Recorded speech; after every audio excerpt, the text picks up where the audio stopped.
सबसे पहले अतुल लोंढे पाटिल, ये जो बड़ी मुश्किल से आपने राहुल गांधी ने भारत जोड़ो यात्रा 1, भारत जोड़ो न्याय यात्रा 2, ये कॉन्स्टिट्यूएंसी जो तैयार की थी दलितों की, ओबीसी की, जरा सा ध्यान भटका और उसमें बड़ी सेंधमारी कर ले गई भारतीय जनता पार्टी हरियाणा में।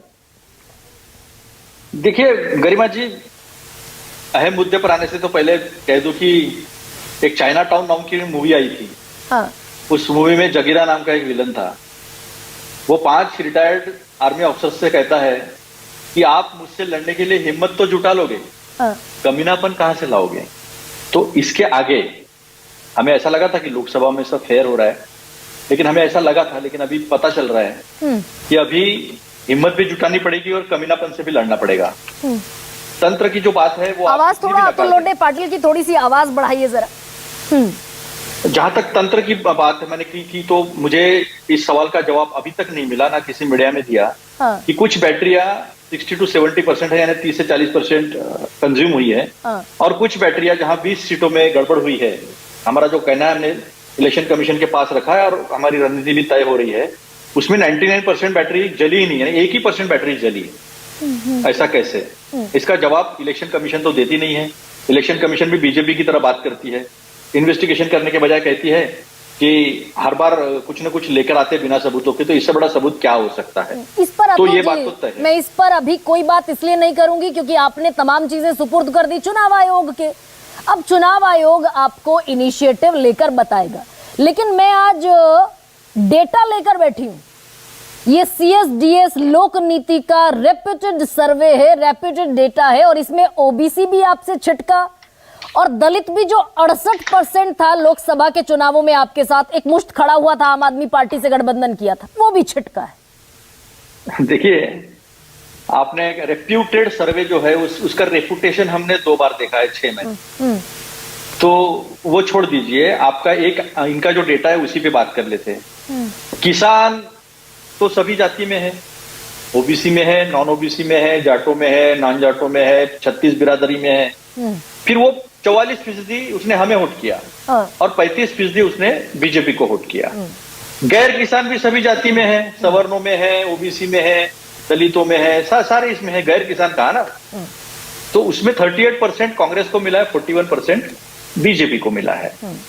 ओवरऑल वोटिंग जो दोनों पार्टीज को हुआ है उसमें 0.85%, 0.85%, 100 में 0.85 पैसा, 100 रुपया में, यानी 0.85% का अंतर है। हाँ। सीटें हमारी भी 37 आई है, उनकी 48 आई है। तो उसके ऊपर जो हमारा ऑब्जेक्शन है वो हमने सामने तो रखा है।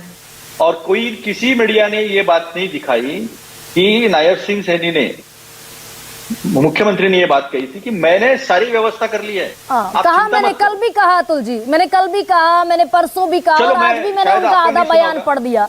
लेकिन मैं ये पूछ रही हूँ आपसे, आप कह रहे हैं भाई ओबीसी में भी किसान, ओबीसी में भी हैं, जाटों में भी हैं, दलितों में भी हैं। बिल्कुल ठीक बात है, आपके डेटा में बात की, एकदम ठीक बात है ये जो। लेकिन किसान जो है वो ओबीसी भी है, जाट भी है और दलित भी, ये मैंने आपकी बात मान ली। लेकिन मैंने इसको और सेग्रीगेट कर दिया ना CSDS ने, और उन्होंने ये बता दिया कि भाई आपके साथ जो 51% अदर ओबीसी खड़ा था लोकसभा चुनाव के दौरान, वो घटकर रह गया आपके साथ 32%।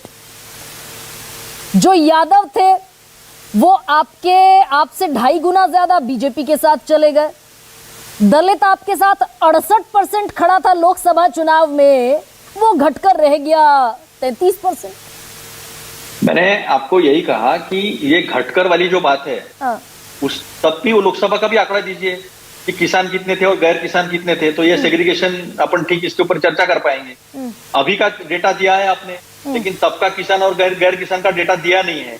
तो मुझे ऐसा नहीं लगता है, सबने मतदान किया है, और जिस तरह से जिस गांव में उसने नहीं दिया उस गांव में भी लीड मिली है। लोगों को डाइजेस्ट नहीं हो रहा है हरियाणा में। हमें भी काफी फोन आते हैं, लोग टीवी पर देखते हैं, तो लोग, मेरा फेसबुक पर नंबर है, तो लोग फोन कर पूछते हैं कि ये हमारे यहाँ तो ऐसा था ही नहीं, आप ये बोलिए, आप वो बोलिए। हाँ। ये फोन का डाइजेस्ट नहीं हो रहा है लोगों को, और इसीलिए मूवमेंट कांग्रेस कर रहा है। तो मैंने ये आपके आंकड़ों के बारे में आपको बताया, तो लोकसभा का भी ऐसा गैर किसान और किसान का आंकड़ा संजय जी ने देना चाहिए था। तो फिर हम छिटके कैसे नहीं छिटके इसकी बात कर सकते थे। अभी मैं एक बयान आपको सुनाता हूं अमित शाह जी का। सरकार बनेगी तो एक गैर संवैधानिक एससी और ओबीसी का है तो रिजर्वेशन को हम समाप्त कर देंगे। रिजर्वेशन को हम समाप्त कर देंगे।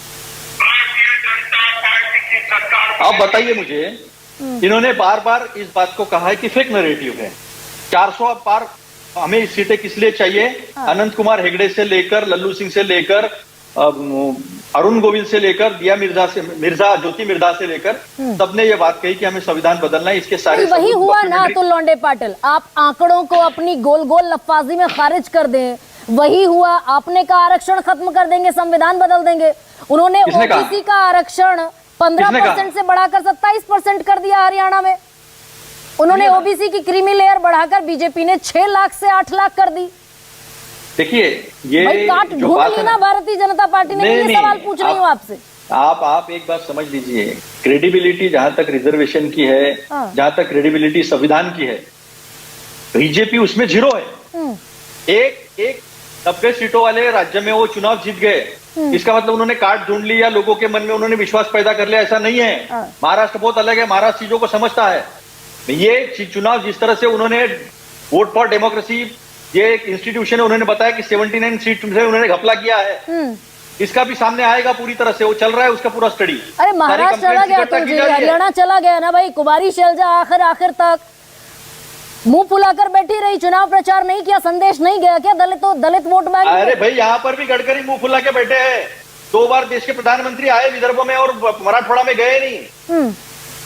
तो एक ही पार्टी की तरफ उंगली दिखाने से पहले ये भी दिखा दीजिए कौन कौन मुंह फुला के बैठा है। यहाँ तो मुंह फुलाने के लिए भी जगह नहीं है। तो या तो आप अतुल लौंडे पाटिल या तो जमीन बचा लीजिए, या फिर भाई उसका दाग मेरे दाग से बढ़िया है। नहीं देखिए, कमीज मेरी कमीज से उजली है, मेरी उजली है, ये कर लीजिए। नहीं गरिमा जी, देखिए एक कुछ पॉलिटिकल रियलिटीज पे बात करनी चाहिए। थोड़ा बहुत कम ज्यादा हर पार्टी में होता है, इनके पार्टी में बहुत ज्यादा है। आपको पता नहीं, मैं नागपुर में रहता हूँ, कितने कौन आकर यहाँ नाक घिसता है, कैसे कैसे मीटिंग होती है।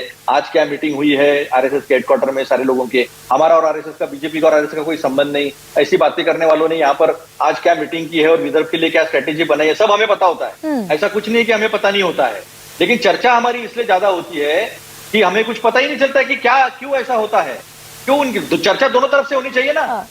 आप बताइए ना मुझे, प्रोटोकॉल में बैठता नहीं है गडकरी जी जब मंत्री मतलब है, आप ये कह रहे हैं, मैं आपसे गलत सवाल पूछ रही हूँ। आप नितिन गडकरी पर आएंगे क्योंकि वो आपके लिए कंफर्टेबल पिच है। पहले ये बताइए, एक सेकेंड अतुल जी, क्या ये आपका लोकसभा में आपने बड़ी मुश्किल से कॉन्स्टिट्यूएंसी तैयार की ना, ये ओबीसी की और दलित की, जिसका फायदा मेरा वही कहना है। आज हरियाणा में इन्होंने काट ढूंढ लिया, आरक्षण आपका बढ़ा दिया। मैं आपको आज भी बताता हूं, ये बढ़ाना चढ़ाना, जिस दिन 400 मिल जाएंगे उस दिन सब कुछ खत्म कर देंगे, ये जनता समझती है। हमने ओबीसी कॉन्स्टिट्यूंसी एससी एसटी वाली बात नहीं है, हमने जात का कार्ड नहीं खेला है। हमने लोगों तक इस देश के संसाधनों का बंटवारा बराबर होना चाहिए। सब कुछ अदानी अंबानी को नहीं मिले, सब कुछ एक ही घर में नहीं जाए। इस देश के संसाधनों पे संविधान ने सबको जो इक्वल एंड इक्विटेबल डिस्ट्रीब्यूशन की बात की है प्रियम्बल में, ये संविधान का जो जिस्ट है उसको इंप्लीमेंट करने की बात कही है। राहुल जी ने बार बार कहा है कि ये विचारधारा की लड़ाई है, ये लड़ाई हकों की लड़ाई है। दलित नेता को आप संभाल नहीं पाए हरियाणा में, कुमारी शैलजा को। वो 12 सितंबर को आखिरी रैली करके 26 सितंबर तक गायब हो गई। देखिए शैलजा जी दलित नेता को नहीं संभाल पाए, उनको ऑफर प्रस्ताव मिलने लगे भारतीय जनता पार्टी से, भाई आ जाओ इधर आ जाओ। इसी कांग्रेस पार्टी में, इसी कांग्रेस पार्टी के राष्ट्रीय अध्यक्ष चुनकर एक दलित नेता जिसका कुछ नहीं था, ब्लॉक से शुरू किए हुए हमारे मल्लिकार्जुन खड़गे साहब दलित नेता चुनकर आए हैं, सिलेक्ट नहीं किए हैं, उसकी चर्चा नहीं हुई है कभी। तो मल्लिकार्जुन खड़गे साहब जो चुनकर 2022 में आ गए, अब उसी के सहारे सारी नैया पार होगी। अतुल लौंडे पाटिल, बात कीजिए ना कुमारी शैलजा पर। मैं आपको बताता हूं कितने लोगों को हमने, हमारे पास जगह थी जब विधान परिषद की बात आई, जब राज्यसभा की बात आई, हमने दलितों को, आदिवासियों को, अल्पसंख्यकों को उनके हक दिए हैं। बाकी लोगों को अपने हक बाजू रखने पड़े। ये हुआ है महाराष्ट्र में और हर। अरे भाई कुमारी शैलजा क्यों बैठ गई? वो दलित वोट बैंक जो कंसोलिडेट था 21% का, उनकी नेता को आपने पूछा नहीं, आखिर तक बेचारी दिल्ली आई।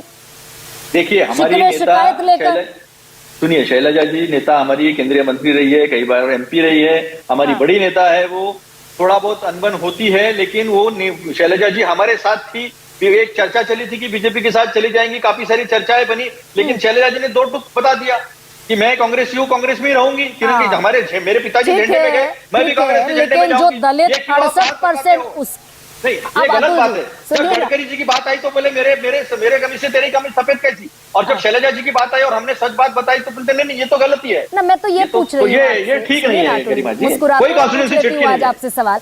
भाई 68% का दलित वोट बैंक आपके साथ था 2024 के लोकसभा चुनाव में, और ये घट गया।